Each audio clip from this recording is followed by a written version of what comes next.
Let's look at a couple of stoichiometric enthalpy type problems.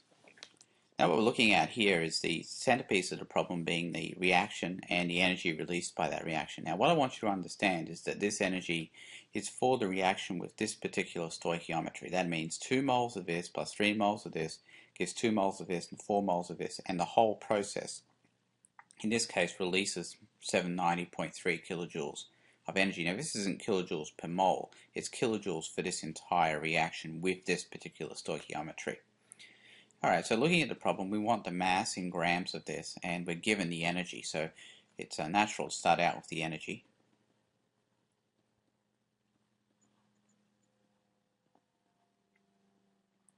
And since we've got kilojoules here, I think a kilojoule conversion would be a smart thing to do.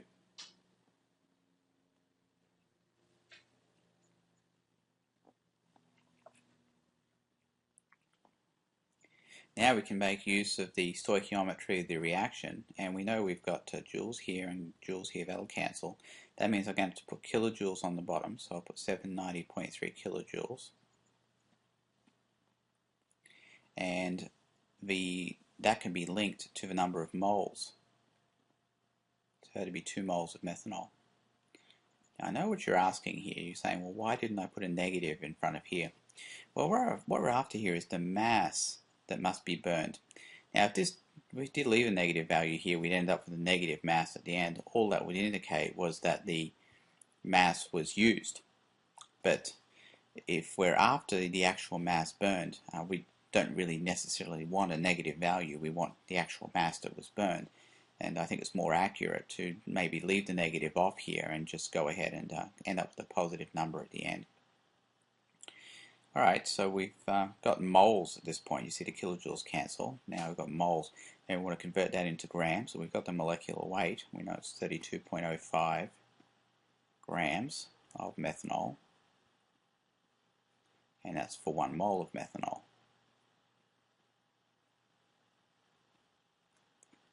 And that value is going to come out to be 649 grams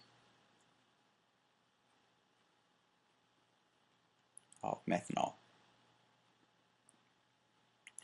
Now for the significant figures here, we're going to base it on this one, which has 3 significant figures. Pretty much everything else has 4. For 2 moles here is a counting number, so we don't figure that into the significant figure value.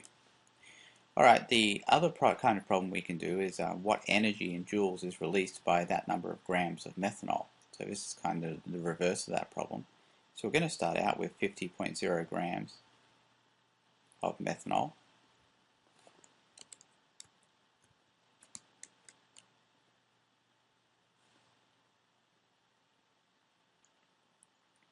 And I think the good place to go would be moles. So we know 1 mole of methanol, and the molecular weight. That allows those grams to cancel.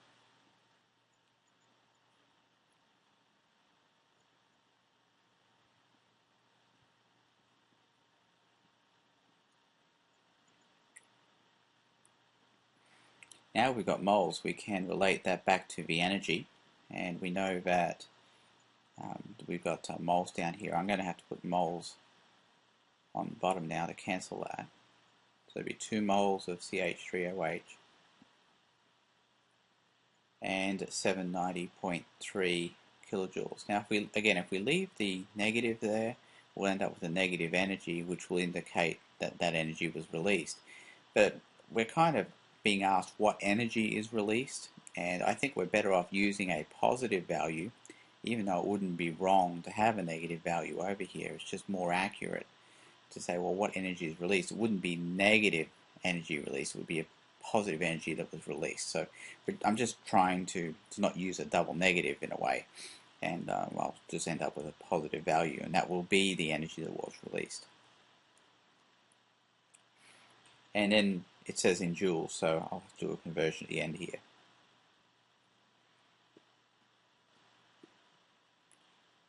And that value is going to be 6.16 times 10 to the 5th.